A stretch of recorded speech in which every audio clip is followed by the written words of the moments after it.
कितनी थू थू हो रही सरकार की, कितने प्रधानमंत्री के ब्रजभूषण के खिलाफ, गृह मंत्री के खिलाफ। पूरा भारत आज एक होने के कगार पे हो रहा है कि भाई सब एक हो रहे, सब पार्टी को भी भूल के, सब मजहब को भूल के, सब तैयार है। तो आप बोल रहे हैं सर कि शांतिपूर्ण आप लोग कर रहे हैं। 28 मई की जो तस्वीरें निकली जंतर मंतर से, बेटियों को घसीट कर बसों में भरा गया, FIR उन पर दर्ज कर दी गई, उसके बाद भी क्या ये शांतिपूर्ण धरना चलना और कार्रवाई न होना? नमस्कार, आप देख रहे थे जनता लाइव, मैं हूँ आप साथ रवीना। अभी हम सोरम यूपी में मौजूद हैं। आपको बता दें कि आज 1 जून है और आज यहाँ पर महापंचायत, खाप पंचायत होने वाली थी, जिसमें फैसला होने वाला था कि आगे अब जो महिला पहलवानों का संघर्ष जारी है, लगभग 40 दिन आप मान लीजिए हो गए हैं, धरना पहले ही खत्म उनका कर दिया गया था जंतर मंतर से, उस पर आगे क्या रणनीतियाँ रहेंगी और किस प्रकार से आगे ये न्याय की लड़ाई बढ़ेगी। लेकिन आज फिलहाल जो यहाँ पर फैसला हुआ है उसको सुरक्षित रखते हुए कल कुरुक्षेत्र में दोबारा से महापंचायत होगी और वहाँ पर जो भी आज निर्णय हुआ है उसको बताया जाएगा पूरी पब्लिक के सामने, जनता के सामने और मीडिया के सामने भी। जब 30 तारीख को महिला पहलवान हरिद्वार जाकर अपने मेडल गंगा में बहाने जा रही थी तो नरेश टिकैत वहां पर पहुंचे थे और उन्होंने बेटियों से 5 दिन का समय मांगा था और उसी के चलते महापंचायत रखी गई थी कि 5 दिन का जो अल्टीमेटम दिया गया है उसके बाद ये लोग क्या करने वाले हैं। अगर सरकार तब भी कार्रवाई नहीं करती है, गिरफ्तारी नहीं करती है, तो आगे कैसे ये लोग चलेंगे। इन्हीं मुद्दों पर बातचीत करने के लिए हमारे साथ कुछ महिलाएं जुड़ी हुई हैं। मैम, सबसे पहले यही सवाल कि आप भी आज यहाँ मौजूद हैं जी, काफ़ी पंचायतें हो चुकी है, महापंचायत हो चुकी है, 5 दिन का अल्टीमेटम दे रखा सरकार को, क्या लग रहा है? जी, मुझे लगता है कि जैसा कि मैं दिल्ली में जंतर मंतर में भी थी और आप लोगों से बात हुई थी, तो ये संघर्ष तो अभी लंबा चलेगा और जितना संघर्ष ये लंबा चलेगा उतना ही मेरे देश में जागृति आएगी, क्योंकि मैं बहुत सालों से इन आंदोलनों से जुड़ी हूँ। पहलवान आंदोलन जो है उसी की एक कड़ी है, लेकिन ये आंदोलन जगह जगह पे होते रहे। किसान आंदोलन में भी ऐसा ही था। जागृति आना बहुत ज़रूरी है। तो जिस प्रकार से महिला पहलवानों की स्थिति ऐसी हो गई कि उनको गंगा किनारे जाना पड़ा, अपने मेडल बहाने वो लोग पहुंच गए, ये किस चीज़ को दर्शा रहा है इस देश में? ये सरकार की संवेदनहीनता को दर्शा रहा है कि सरकार जो है, जो हमारी महिलाएं हैं, जो हमारे मुद्दे हैं, उनके प्रति किस कदर असंवेदनशील है और किस कदर वो अपनी मस्ती में मस्त है, कितना जो है उसे अपने ऊपर गुमान है और जिस जनता के भरोसे वो सरकार उसने सरकार बनाई, उस जनता की उसे ज़रा भी परवाह नहीं है। अच्छा, आप बोले कि जनता की परवाह नहीं है, तो क्या लग रहा है फिर जो खाप पंचायतें हो रही हैं, जो महापंचायतें बार बार हो रही है, अल्टीमेटम बार बार दिया जा रहा है, इससे फ़र्क पड़ेगा फिर सरकार को? देखिए, सरकार इतनी असंवेदनशील हो चुकी है और इतनी कहना चाहिए कि निरंकुश हो चुकी है कि मुझे नहीं लगता कि इससे कोई भी फ़र्क पड़ेगा। इससे सरकार को फ़र्क पड़े या नहीं पड़े, लेकिन जनता पे ज़रूर पड़ना चाहिए और जनता को जागृत होकर, जागरूक होकर एक साथ इकट्ठा होना चाहिए। ब्रजभूषण बार बार लगातार बयानबाज कर रहे हैं, जो भी चीज़ें हो रही है उस पर उनका बयान आ जा रहा है। जब वो गंगा में मेडल पहुंचे थे पहलवान, तभी भी उनका बयान आया। उन्होंने साफ साफ कहा कि जब अगर आप मेडल गंगा में बहा देंगे उससे मेरे को फांसी तो नहीं हो जाएगी। ब्रजभूषण सिंह का जो बयान है वो अहंकार की पराकाष्ठा है कि किस तरह से एक गलत सरकार में गलत लोगों को पनाह मिलती है, गलत लोगों को शह मिलती है और वो कितने गंदे तरीके से जो न्याय का मजाक उड़ाते हैं। बार बार बोला। हाँ, ब्रजभूषण के जो बयान है वो इसी चीज़ को इंगित करते हैं, हमारे देश की व्यवस्था को इंगित करते हैं। कहीं ना कहीं मतलब जब गिरफ्तारी की बात आई तो किसी ये सामने आया कि सबूत कहीं नहीं मिले हैं उनके खिलाफ, तो गिरफ्तारी नहीं हो पाएगी। देखिए, सबूत तो तब सबसे पहले गिरफ्तारी होती है, कानून में सबसे पहले शिकायत दर्ज होती है, फिर पुलिस गिरफ्तार करती है, चार्जशीट दाखिल करती है और सबूतों की बात तो जज के सामने आती है। तो अभी तक जब पहले की ही न्याय प्रक्रिया पूरी तरह से पूरी नहीं हुई तो सबूतों की बात कहाँ से आएगी? सबूत तो जज देखता है, कोर्ट में, पहले कोर्ट में तो मामला जाए। एक और चीज़ सामने आई, जो नाबालिग लड़की थी जिसके तहत पोस्को दायर की गई थी, FIR उन पर पोस्को लगी थी, अब ये चीज़ें सामने आई, उसके एक चाचा सामने आए और बोलने लगे कि वो तो बालिग है। उन्होंने उसकी सारी चीज़ें दिखाई, आइडेंटिटी उसकी रिवील हुई। बाद में उसके पिताजी ने आके सारी चीज़ें खारिज की और बताया कि उनसे उनका वास्ता ही नहीं है और बातचीत नहीं है। तो ये लोग अब सामने आने लगे हैं 1.5 महीने बाद। क्या लग रहा है किस तरफ रुक जा रहा है अब आंदोलन का?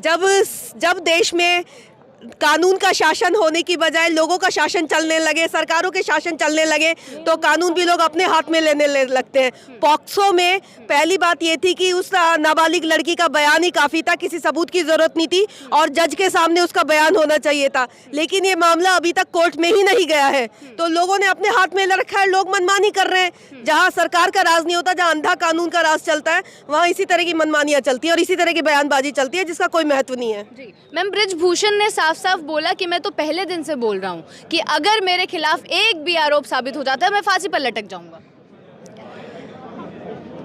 ब्रजभूषण बोल रहे हैं कि मैं फांसी पर लटक जाऊंगा, लेकिन सरकार तो ब्रजभूषण को पूरी तरह से इन चीज़ों से दूर कर रही है। ब्रजभूषण को अगर पूरी तरह से उसकी पहले दिन ही जांच की जाती तो ब्रजभूषण अब तक जेल पहुंच चुका होता।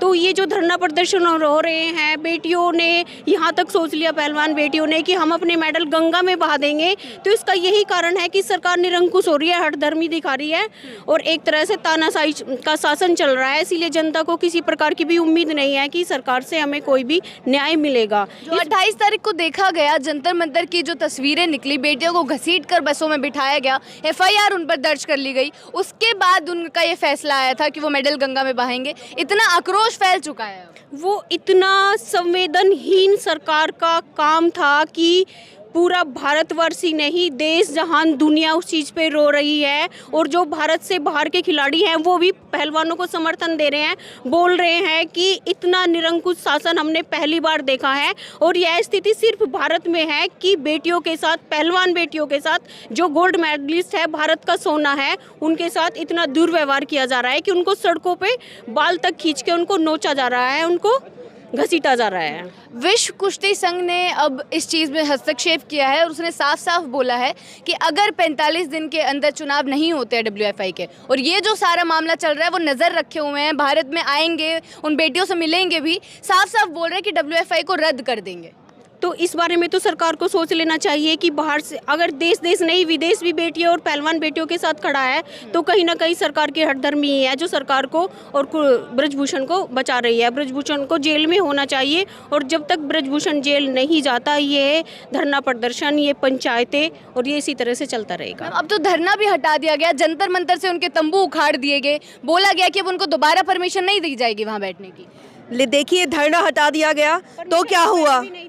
धरना हटा दिया तो क्या हुआ? उनका जो क्रांति का जज्बा है, जो उनकी न्याय को ढूंढने की जो उनकी चाहत है, वो तो अब हर गली गली में फैल रही है। यहाँ पे आप जो इतना बड़ा मंजर देख रही हैं, जंतर मंतर से तो ये कई गुना बड़ा है। तो मुझे लगता है कि उनकी आवाज़ तो अब देश के कोने कोने में पहुँच चुकी है। मतलब आपको लग रहा है कि जंतर मंतर से जो धरना हटाया गया है उसकी वजह से अब देश में जो आक्रोश है वो गली गली में फैल गया है? जंतर मंतर से न सिर्फ धरना हटाया गया है, जो पहलवान महिलाओं के साथ, जबकि वो देश का गौरव थी और महिलाएं थी, तब भी उनके साथ जो दुर्व्यवहार किया गया है, उस दुर्व्यवहार ने जो भी इंसान था जिसकी आंखें थोड़ी सी भी बंद थी सरकार के प्रति, अब उसकी भी आंख खुल गई है कि ये सरकार कितनी निरंकुश है। और मुझे लगता है कि हर आदमी अब ये समझ रहा है कि ब्रिटिश जो अंग्रेजों का शासन था, ये सरकार तो उससे भी बदतर है। अच्छा, आपको लग रहा है कि आप कंपेयर कर रही हैं सारे शासन? मैं पूरी तरह से कंपेयर कर पा रही हूँ, क्योंकि मैं बहुत सालों से इस सरकार को देख रही हूँ, 2014 से ही देख रही हूँ, बल्कि 2002 का जो गोधरा कांड था तभी से मैं इस सरकार को देख रही हूँ, इस मोदी सरकार को। और मैं देखती हूँ कि ब्रिटिश सरकार में भी शायद थोड़ी बहुत ही इंसानियत बची होगी, लेकिन इसने तो अपने ही लोगों पर जिस तरह से इंसानियत की सारी हदें पार कर दी हैं और महिलाओं को जिस तरह से वहाँ कुचला गया है, वो तो मुझे लगता है कि इसने इंसानियत की सारी हदें पार करती हैं। और अभी भी अगर मेरे भारत की जनता और खासतौर से महिलाएं नहीं जागी तो आगे उनका कोई भविष्य नहीं है। बहुत बहुत अभी हमारे साथ नरेश टिकैत जी मौजूद हैं। सर, सबसे पहले तो यही जानना चाहेंगे कि जिस प्रकार से हरिद्वार से तस्वीरें निकली थी, आपने महिला पहलवानों को मनाया, उनके मेडल के वो गंगा में ना बहाएं, 5 दिन का अल्टीमेटम दिया। सर, 5 दिन के बाद क्या होने वाला है? देखो, 5 दिन में तो कितना होना, 5 दिन में मीटिंग भी होली, 5 दिन के अंदर में वहाँ से कुरुक्षेत्र में मीटिंग है और 5 दिन में राष्ट्रपति तय गृह मंत्री से मिला जाएगा। तो 5 दिन में तो ये 3 दिन रहेंगे। 3 दिन तो बहुत महत्वपूर्ण है। जी, आप लोग कर तो रहे हैं सर, महापंचायतें हो रही हैं, महम में भी की गई, अल्टीमेटम बार बार दिया जा रहा है, क्या लग रहा है कुछ फर्क पड़ रहा है इन चीज़ों से सरकार पर? नहीं, ऐसा एक तो बताओ, हम शांति के तरीके से आंदोलन कर रहे, शांति के तरीके से अपनी बात कह रहे, महिला पहलवान पीड़ित है उनकी बात कर रहे, तो वो तो सरकार की बात है। अगर सरकार ने यही देता हो मामला तो सरकार की जिम्मेदारी है, करो जाओ। पर कितनी थू थू हो रही सरकार की, कितने प्रधानमंत्री के ब्रजभूषण के खिलाफ, गृह मंत्री के खिलाफ, पूरा भारत आज एक होने के कगार पे हो रहा है। भाई सब एक हो रहे, सब पार्टी को भी भूल के, सब मजहब को भूल के, सब तैयार है। तो आप बोल रहे हैं सर कि शांतिपूर्ण आप लोग कर रहे हैं। 28 मई की जो तस्वीरें निकली जंतर मंतर से, बेटियों को घसीट कर बसों में भरा गया, FIR उन पर दर्ज कर दी गई, उसके बाद भी क्या ये शांतिपूर्ण धरना चलना और कार्रवाई न होना? तो उसे हम क्या करें? हम फोर्स के साथ में, किसी के साथ में शांति के तरीके से वो कर सके, और ताकत के बल पे हम ताकत सिर्फ शांति की ताकत दिखाओगे। हम कोई ताकत वसीन दिखाने की मार के, ना कोई हम रोड जाम की, ना कहीं की। जो कुछ निर्णय लेगा बस अनुशासन के तरीके से। हाँ बिल्कुल, देश साथ है, वो देख सकते हैं, आक्रोश पूरे देश में है उस घटना को देखकर। लेकिन एक तबका वो भी सामने आ रहा है सर, जो बोल रहा है जब बेटियां गंगा में बहाने गई अपने मेडल्स, उनका ये कहना था कि करोड़ों की राशि जो दी गई है वो दीजिए ना वापस, जो नौकरी आपको दी गई है, जो सैलरी आपको मिलती है वो वापस दीजिए ना। वो तो उनकी बात है, हम क्या कहें सर। तो ऐसे लोग भी हैं सर देश में, और ब्रजभूषण के समर्थन में भी हैं जो 5 जून को महाशक्ति प्रदर्शन करने वाले हैं अयोध्या में। ऐसा एक तो बताओ, जो बेकार सोच के आदमी, वे तो महाभारत काल में भी रहे, जो 5-7%, 10% तो रहे, उन्हें क्या, उन्हें को कौन वो कर सके? अंग्रेजी राज में भी रहे, इब्बी है जो खराब सोच के है, जो बेकार विचार के आदमी। तो फिर जो छुकर बुरु का कहाँ फर्क पड़ेगा? जो ऐसे समय में तो जो बेकार आदमी है वे इसी तरह की तो बात कहेंगे। जी चलिए, आखिरी सवाल से खत्म करेंगे सर कि अब एक ऐसी चीज भी सामने आ रही है कहीं ना कहीं कि सबूतों के साथ भी छेड़छाड़ हो सकती है, या फिर ये भी सामने आ रहा है कि कोई सबूत नहीं मिल पा रहे हैं ब्रजभूषण के खिलाफ। अगर मोदी जी को सबूत तो में है, और सबूत क्या, कौन सबूत देगा? और तो मतलब लग रहा है कि कार्रवाई या गिरफ्तारी हो पाएगी जिस प्रकार से अब महापंचायत पे महापंचायत चल रही है, फैसला गिरफ्तारी क्या जी? मैं बचाने पर पूरी भारत सरकार लग रही हूँ, न बचाने पर। अच्छा जी, तो ये नरेश टिकैत जी हमारे साथ मौजूद थे।